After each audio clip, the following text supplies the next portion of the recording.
gitu ya, setiap tahun ada aja kebakaran besar. Makanya dengan keberadaan Brandweer ini paling tidak menjadi solusi dari pemerintah Belanda untuk mengatasi kebakaran besar di kota ini. Nah, kemudian juga pemadam kebakaran itu terbentuk sebenarnya juga karena dibentuknya dinas-dinas lain seiring dengan pemadam kebakaran. Ada dinas yang menangani kebersihan, kemudian ada dinas yang menangani pemakaman, kemudian juga ada dinas menangani tentang kebakaran. Nah, dari sejak itulah pemadam kebakaran itu mulai eksis di Kota Banjarmasin. Lantas bagaimana kelanjutannya setelah di masa pada saat Jepang dan juga masa setelah kemerdekaan? Oke, jadi sebenarnya pemerintah Hindia Belanda eksis hingga tahun 1942, Jepang masuk di tahun 43 dan menduduki Banjarmasin sampai 45. Nah, di tahun 42 setelah masuk ke Jepang itu dinas pemadam kebakaran itu tidak diatur dalam satu badan khusus ya, karena pada era itu Jepang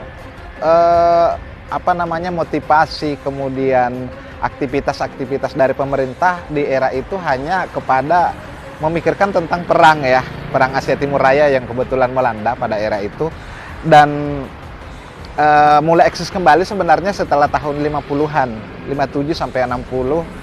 Dan pada era itu pemadam kebakaran itu terbentuk dalam berbagai perkumpulan.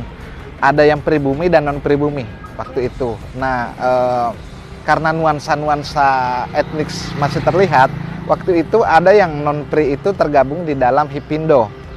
Kemudian ada yang untuk pribumi itu tergabung dalam beberapa kelompok.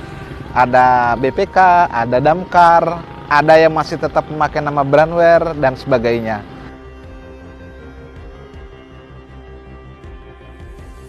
Nah, di atas tahun 50 dan 60-an itu banyak sekali ya pemadam kebakaran, tidak hanya di Kota Banjarmasin tapi di daerah, terutama yang kebakaran besar era itu adalah di wilayah pesisir tenggara seperti wilayah Batu Licin, sehingga kadang-kadang Damkar ini dipanggil ke sana. Nah, kemudian satu lagi bahwa pemadam kebakaran yang ada di Kota Banjarmasin waktu itu mulai memiliki cabang di beberapa wilayah di Kalimantan Selatan, dan juga dari cabang itulah yang nanti kemudian membentuk Brandweer di daerah.